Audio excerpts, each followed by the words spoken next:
যুগে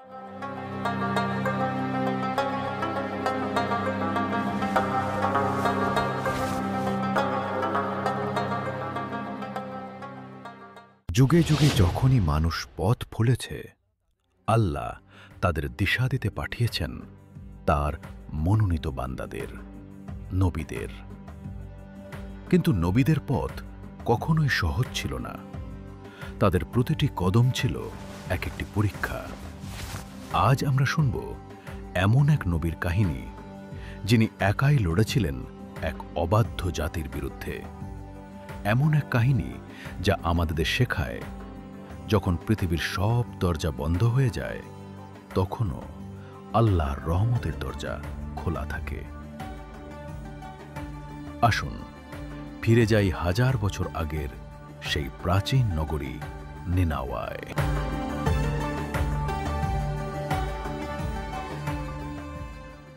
বহুকাল আগের কথা।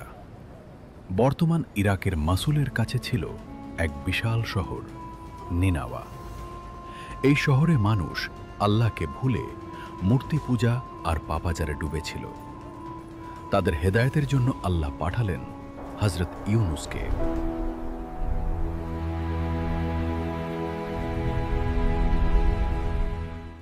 তিনি দিন-রাত তাদের এক আল্লাহর দিকে ডাকলেন, কিন্তু তারা তার কথা শুনল না, উল্টো তাকে উপহাস করতে লাগল।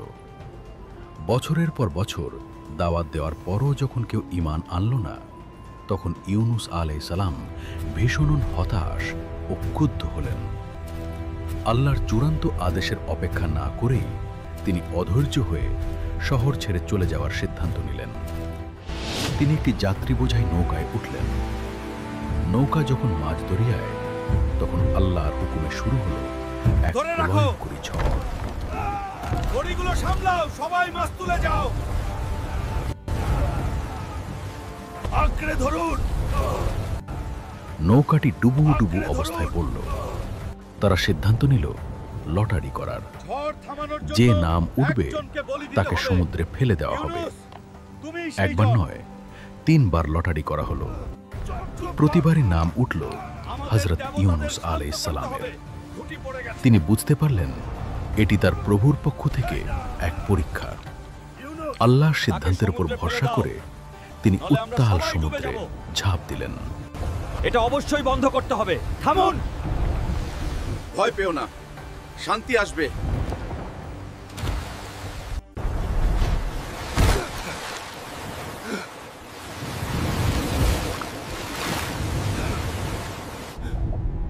আমি তো গুনাহগার।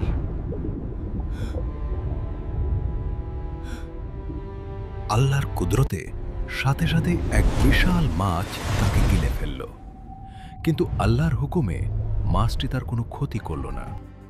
তিনি এখন 3টি অন্ধকারের মধ্যে বন্দী: রাতের অন্ধকার, সমুদ্রের গভীর অন্ধকার এবং মাছের পেটের অন্ধকার।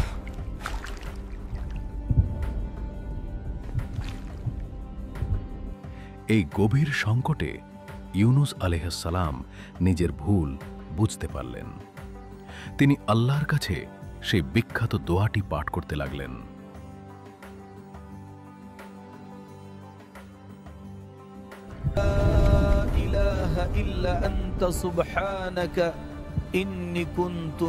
আল্লাহ তার নবীর আন্তরিক তওবা কবুল করলেন। তার হুকুমে মাছটি ইউনুস আলাইহিস সালামকে নিরাপদে এক নির্জন তীরে উগরে দিল। মাছের পেটে থেকে তিনি খুব দুর্বল হয়ে পড়েছিলেন। আল্লাহ তার গায়ে রোদ যেন না লাগে, সেজন্য সেখানে একটি লতাযুক্ত গাছ গজিয়ে দিলেন। সুস্থ হয়ে তিনি আবার তার জাতির কাছে ফিরে গেলেন। গিয়ে দেখলেন তার অনুপস্থিতিতে তারা নিজেদের ভুল বুঝে তওবা করেছে এবং সবাই ঈমান এনেছে।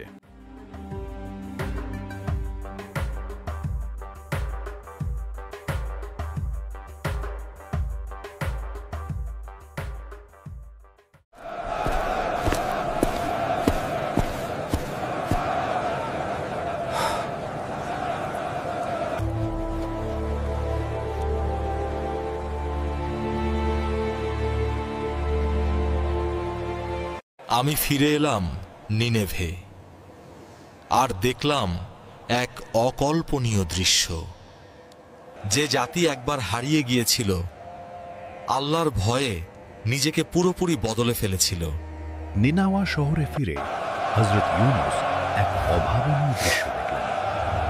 যে জাতি একসময় অবাধ্য ছিল, তারা আজ আল্লাহর ভয়ে নিজেদের সম্পূর্ণ বদলে ফেলেছে।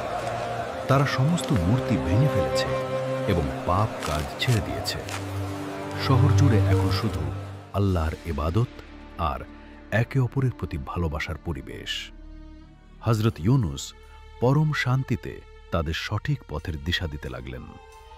তাদের সম্মিলিত ও আন্তরিক তওবার কারণে আল্লাহ তাদের ওপর থেকে আসন্ন গজব শুধু উঠিয়েই নেননি, বরং তাদের জন্য আকাশ ও জমিনের বরকতের দরজাও খুলে দিলেন।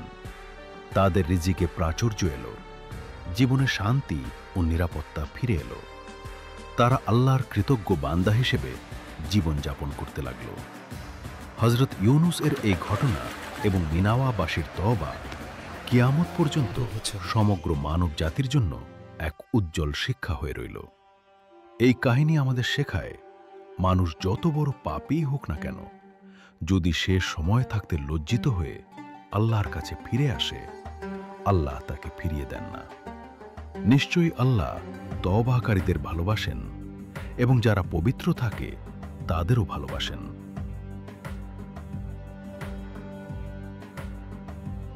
সূরা আল বাকারা 222।